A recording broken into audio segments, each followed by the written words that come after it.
Olá, meu nome é Felipe e continuando o curso de CSS, nessa aula a gente vai falar sobre cores. Então, cores é um item muito importante dentro do CSS que ele vai nos ajudar na estilização das nossas páginas, na padronização do nosso conteúdo e vai impactar diretamente na experiência do usuário. E não pense que esse assunto é um assunto bem simples. Dentro desse assunto de cores tem aí muita matemática, ok? E nessa aula em particular a gente vai cobrir três formatos clássicos, que é as cores hexadecimais, o formato RGB e o HSL, que é a matriz de saturação e brilho. São os três formatos principais que a gente vai cobrir nessa aula, mas existem muito mais.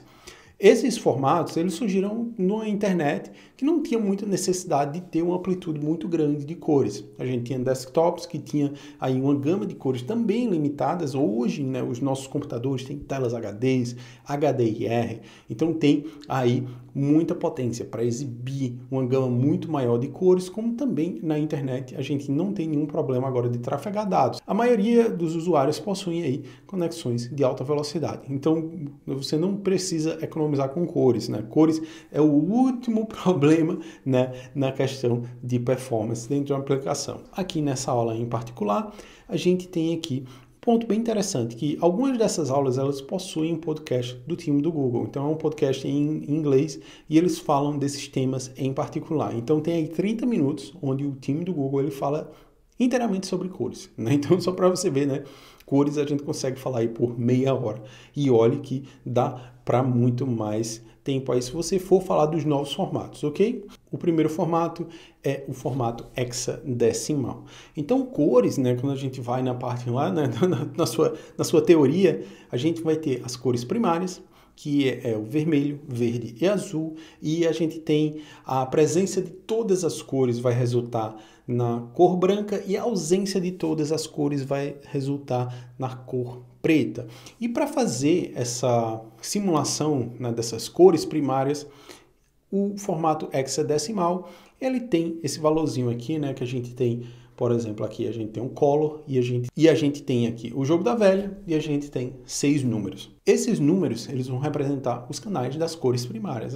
Como assim, Felipe? Esses números vão representar? Os dois primeiros números aqui representam a cor vermelha. Dois números do meio representam a cor verde e os dois últimos a cor azul. E como é que a gente vai calcular esse número? Esse cálculo é feito da seguinte maneira. Esses dois números representam um cálculo de 0 a 255. Então, por exemplo, se eu atingir aí, né, 2 Fs, que são, né, os valores mais altos para esse tipo de número hexadecimal, a gente vai ter um cálculo, que eu vou explicar mais para frente, de 255. Então, eu vou ter o vermelho mais intenso de todos. Mas, claro, que isso não é simplesmente o vermelho que vai utilizar nesse canal. Aqui, por exemplo, né, eu tenho um valor para o vermelho, também tem um percentual de verde, como também um percentual de azul. Então, o mix dessas cores vai resultar na cor final, ok? E esse formato em particular, a gente vai ver que tem algumas variações também. Então, falando sobre esses intervalos hexadecimais, né? Como é que ele vai funcionar? Todos os valores, como eu já falei, ele vai de 0 a F, que é o valor mais alto. O valor 9, ele vai ter sua continuação, que vai ser o valor 10, né? Para você não ocupar 2 dígitos, então o que acontece? Ele é substituído pelo valor A, né? E esse valor A, ele é equivalente ao valor 10. Daí a gente tem um B, que é equivalente ao valor 11, e aí, subsequentemente, até a gente chegar no F, que é o valor 15, ok? E depois disso, né? Como é que é feito esse cálculo? Esse cálculo é feito pelos dois números desse canal. Então, o primeiro número, ele é calculado por 16 e o segundo valor, ele é simplesmente o valor que ele representar. Quando a gente faz a multiplicação, depois soma esses dois resultados, né, daí a gente chega nesse valor que eu falei lá atrás, né, 2 Fs são equivalentes a 255. Esse valor final aqui é um vermelho meio roxo, né, porque ele está numa combinação entre vermelho e azul. Então, o primeiro canal é um B7. Como é que vai funcionar esse cálculo? A gente vai multiplicar o valor de B, que vai ser 11. Então, 11 multiplicado por 16 vai ser 176, se eu não me engano. Agora, chutei de cabeça, depois vocês vão me corrigir aí nos comentários. Então, a gente tem o 176 mais 7. Então vai ser 176 mais 7, a gente vai ter um total de 183. Então, numa escala, né, de 0 a 255, esse canal aqui, né, de 183, agora eu vou esquecer todos os números, né, ele vai ter uma intensidade alta no vermelho. Já esse segundo número vai ser 1 vezes 16 mais 5, vai ser 21. Então, numa escala de 0 a 255, vai ser tipo 10% de verde. Depois a gente vai para o segundo número, que é 40. Esse 40 vai ser 4 vezes 16, e depois a gente soma mais 0, que também aí já é um percentual médio, né, para baixo de azul. Então, por isso que a gente tem um pouco arroxeado aí. Tem uma alta intensidade do vermelho com uma média intensidade do azul. Então, por isso que a gente chega nesse vermelho meio azulado aí. Vamos chegar nessa descrição. Daqui a gente tem esse azul. Então, sempre é uma combinação, né? Esses canais, eles nunca vão trabalhar isolados, eles vão sempre, né, ser a mistura desses três valores. E daí, a gente tem outro item importante, que é a questão do hexadecimal com 8 números. Então, esse último par, né, quando a gente coloca, né, da esquerda para a direita, vai representar o valor de alfa. Então, se eu incluo, né, o 00, ele vai simplesmente ser totalmente transparente. Mesmo que eu tenha cores nos outros canais, se eu incluir o 00 no final, ele vai ser totalmente transparente. Depois disso, a gente tem esse valor 80. Esse valor 80, ele é equivalente a 50% de alfa. Ah, como assim 50% de alfa, Felipe? A gente vai utilizar o mesmo cálculo que a gente utilizou lá atrás, e quando a gente tem um 8 por 16, a gente tem um valor de, né, por volta aí de 120, então 125, né, 127, nesse caso vai ser 50% de alfa, né? Esses dois últimos números, eles vão fazer a mesma intensidade de 0 a 255, com a única diferença que a gente vai converter isso, né, dividindo e fazendo uma porcentagem sobre esse valor de 255. E assim, da mesma forma que o valor BF, né, aqui no final, vai ser equivalente a 75% do alfa. Perfeito? E só para a gente ver esse item em ação, aqui a gente tem uma cor, né, 100%, né, preta, chapada, e aqui a gente tem uma cor preta com 50% de transparência. Então, você consegue ver o que tem atrás deste elemento. Dentro dessas variações, né, de cores hexadecimais, um outro formato são apenas 3 dígitos. E como é que isso vai ocorrer? Isso vai ocorrer da seguinte forma. Se eu tenho por exemplo, aqui um asterisco A4E, ele vai ser equivalente a AA44 e EE. Isso é uma versão, né, compactada deste valor aqui. Esses números se repetem, então não tem a necessidade de repetir esses números. E já quando a gente tem 4 itens, é outro formato, né, que eu também, assim, pouco utilizei, mas esses 4 dígitos, eles vão ser equivalentes ao AA44, EE e 88, ok? Então, isso às vezes, alguns momentos é pegadinha de prova de front-end. Eles perguntam se essa cor é válida sim ou não. Então, já na questão seguinte, né, do RGB, ele vai ser, né, um formato simplificado, uma tradução daquele cálculo que a gente utilizou no formato hexadecimal. De vez de a gente fazer toda aquela, né, volta de utilizar, né, os valores hexadecimais, simplesmente a gente insere o valor dentro dessa função RGB. E como é que ela vai funcionar? Novamente, a propriedade cor e o valor, a gente vai passar o valor RGB, e dentro desses parênteses a gente vai passar o canal do vermelho, o canal do verde e o canal do azul em números. Então agora a gente aqui vai ter o cálculo desses canais que vão variar novamente de 0 a 255. Perfeito? Então, outro ponto interessante também, que essas funções, com o tempo, elas passaram a receber algumas melhorias ou alterações. A primeira variação, né, que para padronizar essa questão de valores de cores, a vírgula ela passou a não ser obrigatória. Você pode passar, por exemplo, o RGB 000 e você vai obter uma cor válida.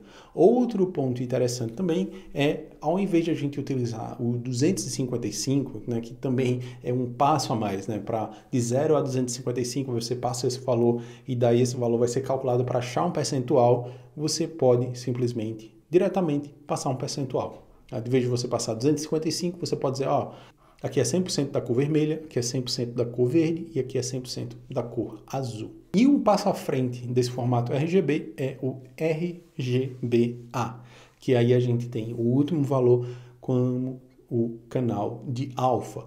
E daí vai funcionar da mesma forma, né? As cores vermelhas, verde e azul e o canal de alfa. Então aqui a gente tem um exemplo, né? Então a gente tem a ausência de todas as cores, né? Que é 0 em todas as cores, mas 50%. Então vai ser uma cor preta com 50% de transparência.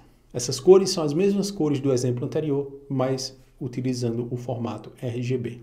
E daí aqui a gente tem uma observação, né, que as vírgulas foram removidas dessas notações, ainda são válidas, mas as vírgulas foram removidas, tanto para o RGB quanto para o HSL, que a gente vai ver agora. Né? Agora, o formato de matriz, saturação e brilho. Como é que ele vai funcionar?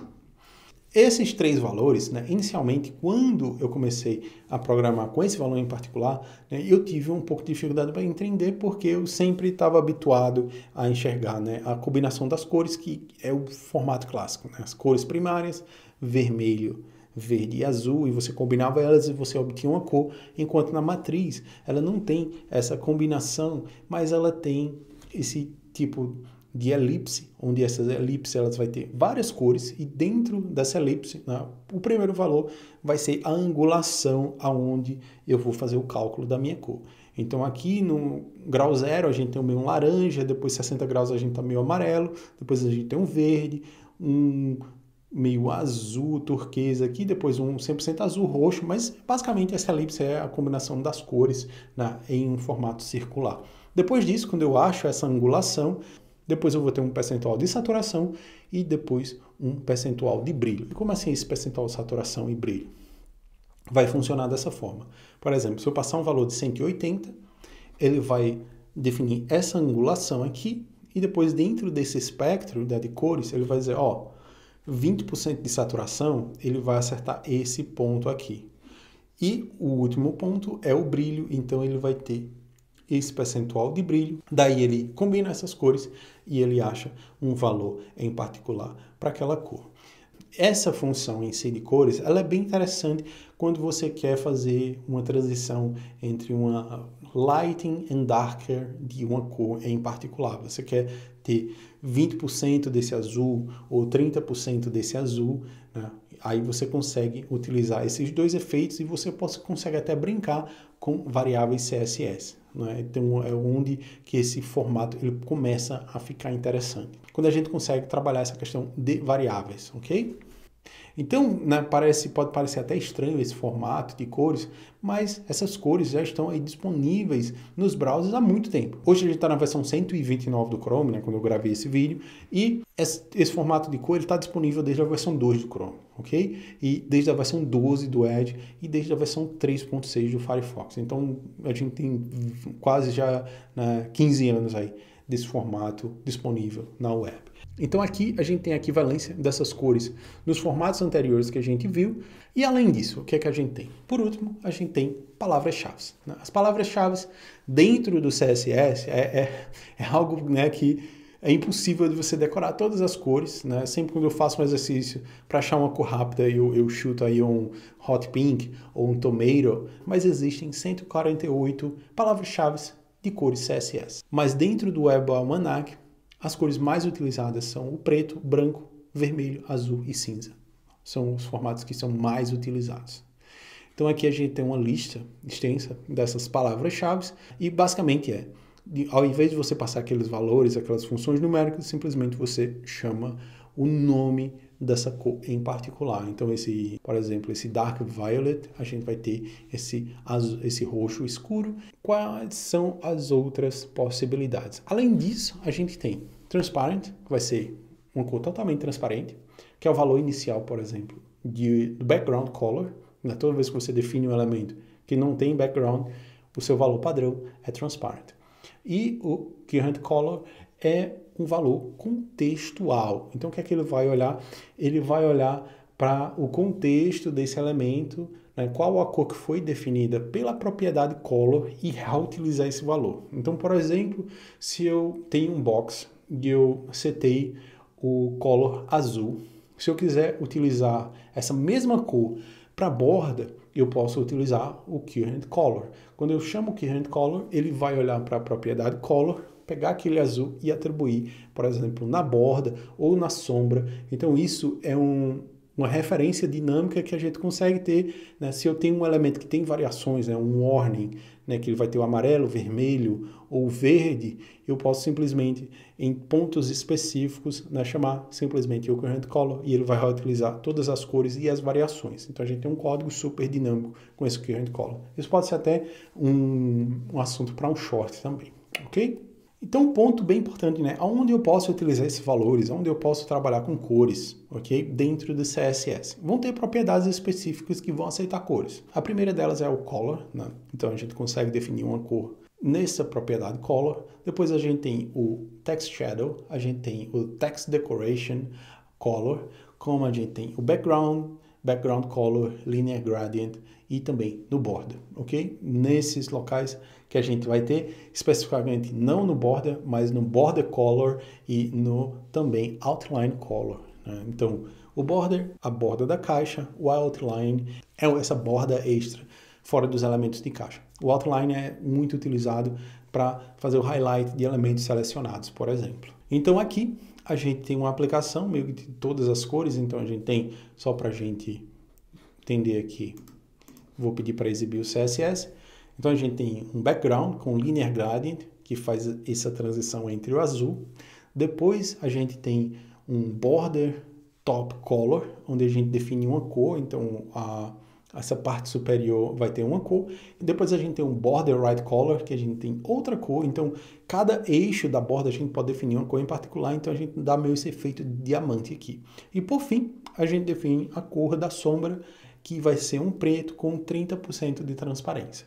Então, com isso, a gente tem esse resultado nessa pedra aí meio com um brilho, ok? Ok? Ficou meio longo essa explicação, mas eu queria aprofundar sobre essas cores em particular, mas cores é um assunto em particular que a gente pode aí criar umas 3 aulas só para falar de cores aqui, ok?